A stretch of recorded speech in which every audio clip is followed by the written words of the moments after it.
Hey everybody, my name is Yvette Trujillo and I am a religious science practitioner here at the Albuquerque Center for Spiritual Living, and it truly is an honor to be with you here today. Thank you for joining all of us in this experience of our community at the Albuquerque Center for Spiritual Living.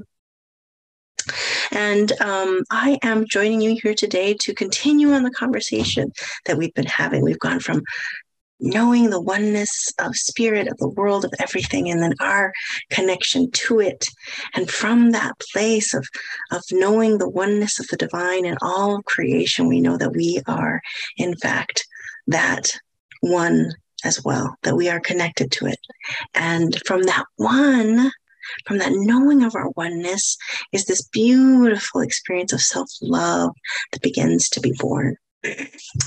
And out of that, it's just like those little eggs, the little eggs with a little egg inside. I can't remember what they're called, but it's like that. It's just the gift that keeps on giving. And as we begin to recognize and know the beauty of ourselves, the connection of ourselves to the one, and to love ourselves, that we begin to recognize and know the truth of our oneness with all of creation, with each other, with everyone. And so that's the part of the conversation that we will be having today, a conversation of community and connecting and true brotherhood and sisterhood, which is quite interesting that I drew this straw because I have historically had a challenge with my sense of feeling like I belong and my experience of community. So, it really is true when they say that whatever talk you give, it is really for yourself. And so I invite you on this journey that we walk today, this experience. And so I just want to share with you the experience I had last week. Jeff McNutt really shared a lovely spiritual practice, which was to tune in to our bodies, listen to our bodies, and to a place that was causing us discomfort, and to listen for what our bodies had to say as a practice to recognize that we can hear the voice. We can hear that message. And it was such a lovely experience. I really enjoyed it. It took just a few minutes, and I enjoyed the peace and the quiet. I was surprised to so clearly hear a message from my body, which, it is what it is. I do listen all the time. I meditate, I pray, but it was a sweet little practice, and I did get a message, and I loved doing that. And so I hope that you all had an opportunity to share in that as well. And last week, almost Reverend Jane Ridgely, I can't stand it. It's so close. Reverend Jane Ridgely, it's so close, shared with us the practice of listening to our heart, listening to see if we have fallen out of alignment with our love for others.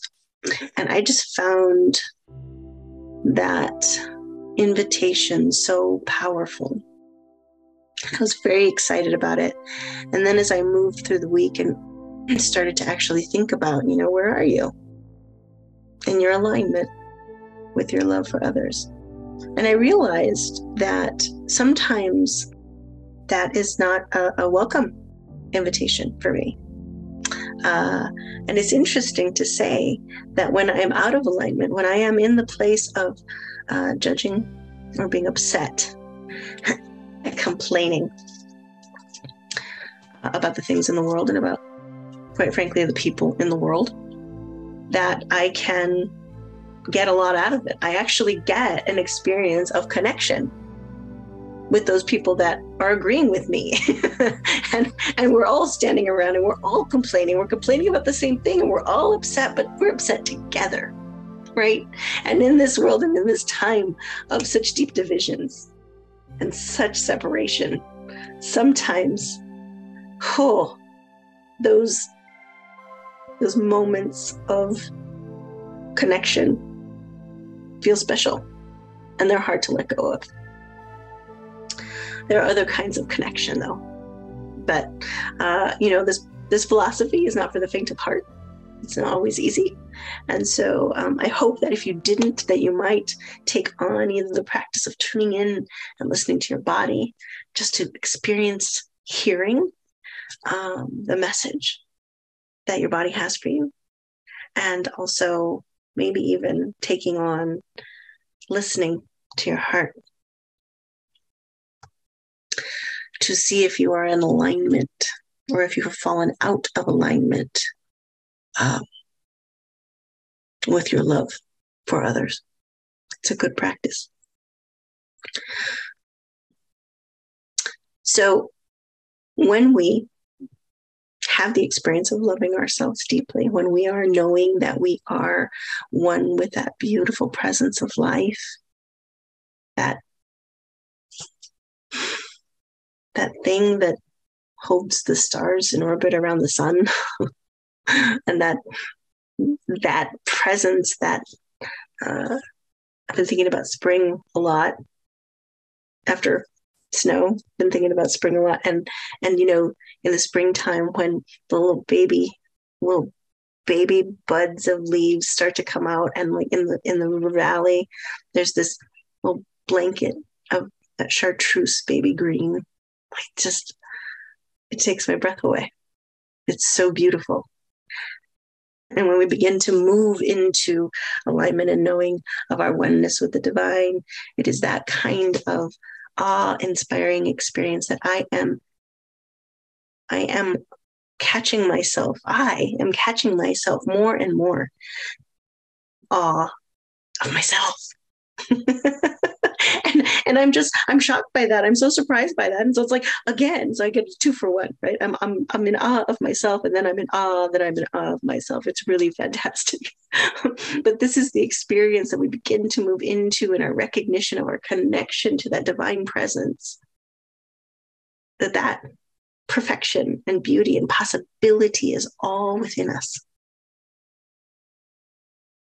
And when we do that, when we begin to love ourselves in that way, there's another thing that begins to happen. There's a realization of not just our connection to spirit, but that everything and everything around us, everyone around us, is connected to that one power and presence, has that same connection. But it's not just me and I go up. It's just kind of the universal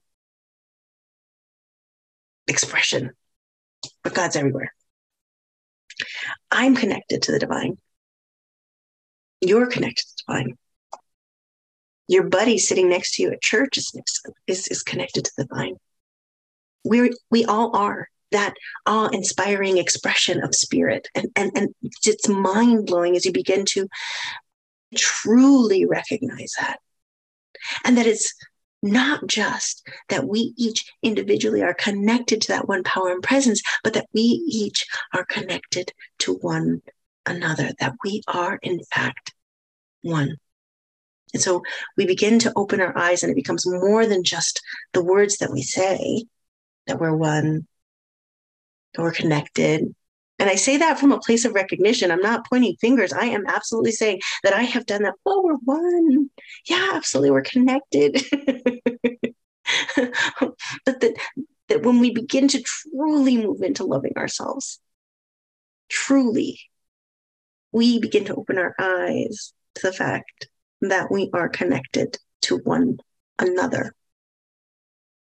And that transition is really powerful and really profound. But we don't often realize that. We're not often connected to that. I want to share with you an experience that I had as a little kid. When I was little, I remember going to dinner with my dad. I don't remember what we were talking about, what the situation was, or who we were talking about. But I came up with this acronym as I was trying to understand connection to other people and how the world works. And I came up with 2 acronyms, PLU and PLT.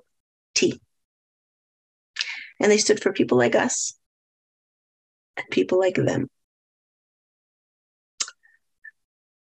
As a little kid, I understood that in our world and in our society, there's a distinction There are people that are like me, and there are people that are not like me. And the continuation of that is there are people like me that are good, and there are people that are not like me that are not good. And that was my childhood understanding of that. But it's not uncommon. It's not uncommon. And when as in the last few years, as I've been looking around the world, that those acronyms have come back to mind, because I absolutely recognize that in my mind, there are PLUs and there are PLTs. And I am making one right and I am making one wrong. And I share that simply to say that we have come by this way of separating very honestly. Like we grew up in it. And I want us to have grace with ourselves as we walk this journey. Because yes, we know that there is one life, that there was one power, and there is one presence, and that everything in existence is created by that, and that all things that exist are made of that, and that power and presence flows in, through, and as us, right? Like we can know that, and we can know it profoundly, and we can know that we are connected with one another.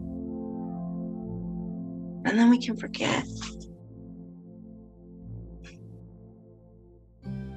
And believe that there are PLTs, that there are people like them that are maybe not quite as good as we are, quite as awake as we are, quite as spiritual as we are, whatever you want to call it, and make that mean something. And then when it comes time to asking our hearts, if we've gotten out of alignment with that belief that we are in love with each other, it can be hard to come back into alignment, and even hard to want to. So I, in the spirit of wanting us to be loving and gentle with ourselves, this is a journey. This is a walk that we take, and we will remember and we will forget. And it's all beautiful as long as we keep walking. That's really what we want to keep doing. So one of the things that is really wonderful is this idea of community, of people who come together. And I'll point to this community, the Albuquerque Center for Spiritual Living. We come together, we share a belief and a practice of this philosophy of science of mind. We come together and we learn from each other. And we lean into each other, right? When we're in classes or when we're studying something, when we're practicing something, and it's challenging. It's so good to have somebody that's like, yeah, I've been there. That was really hard for me too. Or I'm in the middle of it. Holy cow, right? This is hard. Or turning to one another and sharing our experiences and realizing that we have something powerful to share, that we know a thing or two about this philosophy and about this way of life, and that we can turn to each other and learn from each other. This is a beautiful thing, being a part of this community and sharing love for each other. And when we have the combination, that beautiful combination of loving ourselves profoundly and knowing and recognizing that we are that expression of love and that expression of the divine, and knowing that those people in our community are too. Holy cow. That's an amazing experience. And there is also a potential for something else which might not be so good. Might be a challenge. And I just want to share with you a couple of definitions that are kind of, standard definitions for community. One of them is a group of people living in the same place or having particular characteristics in common. The other is a feeling of fellowship with others as a result of sharing common attitudes, interests, and goals, which, that fine definitions, right? But one of the words in there that concerns me, that brings up something for me, gives me pause, is common. The word common. because we come together as a community in a beautiful way because we have a common interest. We share our love of this philosophy. We share our love of this community. And there's nothing wrong with that. But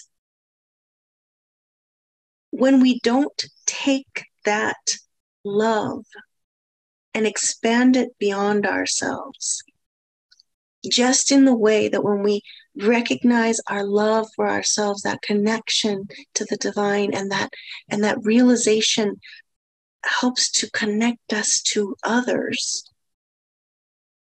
that's the same evolution of love that we need to happen in community. Because if we don't, now we're just serving ourselves,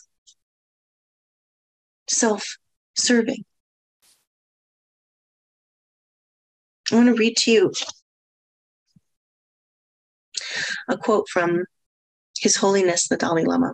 He says, "We must conceive of ourselves as part of one community.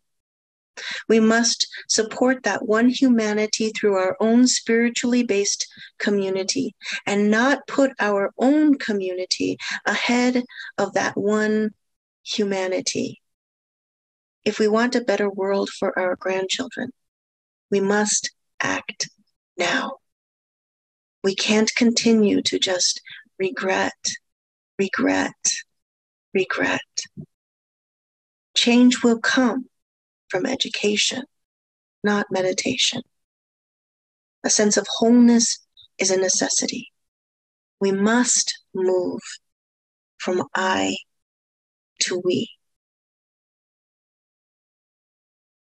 We have to get to I. All the work that we've been doing is essential, right? It's not like we can skip it or there's something wrong with what we've been doing. This is a progression.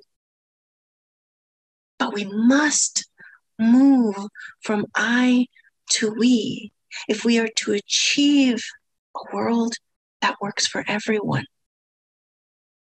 A world that works for everyone comes about when each and every one of us does our work of loving ourselves and allowing that love of self to expand out to a love of one another. A few weeks ago, practitioner Mary Deguaro shared in the evening affirmation texts that we get, right? I get my morning spirit calling and my evening affirmation, which if you're not getting it, oh my gosh, first of all, the effort, the love, the work that goes into creating that and curating that. Thank you. Thank you for your service to all of you who are on the team that creates Spirit Calling, that creates our afternoon affirmations. They are powerful. If you don't get them, I invite you to go to our website and sign up for them. They're magnificent. But back in January, way back in January, it feels like a million years ago, practitioner Mary Deguaro shared this, and I found it particularly profound, and I want to share it with you now. She said, in every act of giving, I am also the receiver. Our liberation is bound up with each other in spirit. Our liberation is bound up in each other. Why do we want to expand beyond our self-love, beyond that recognition that I am all inspiring? Beyond the recognition that the people that are closest to me are my brothers and sisters? We want to continue to expand that beautiful circle of love beyond ourselves, beyond our closest people in our community, because our very liberation, our freedom, our heaven is bound up with each other. It's bound up with each other.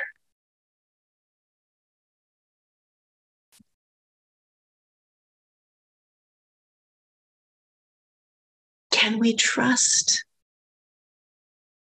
that spirit, that love, that God would guide us to an expression of love that would fulfill us and inspire us and liberate us rather than burden us, rather than shackle us? Can we trust that the divine power and presence that had the genius of creating the sunset, the sunrise, these beautiful Sandia Mountains, and all of the amazing life that we have around us, that genius and wisdom would open our hearts to an experience of freedom? Can we trust? And so this week I invite you into a little practice. I invite you to look with consciousness at the people around you. Maybe on purpose, put yourself in front of a person that is challenging for you, someone that has felt like a PLT, people like them. And practice knowing your connection with the divine, their inevitable connection with the divine. If you're connected, they're connected, and then your connection to each other. And that if you can go so far as to call them brother or to call them sister. I hope that you'll join me in this practice this week. I hope you'll join me in celebrating an immense love for yourself and for each other. Namaste. I want to remind everyone the center provides prayer to our community. If you'd like to send an email to prayer@abqcsl.org, the many practitioners and ministers of the center will keep you in prayer for the week.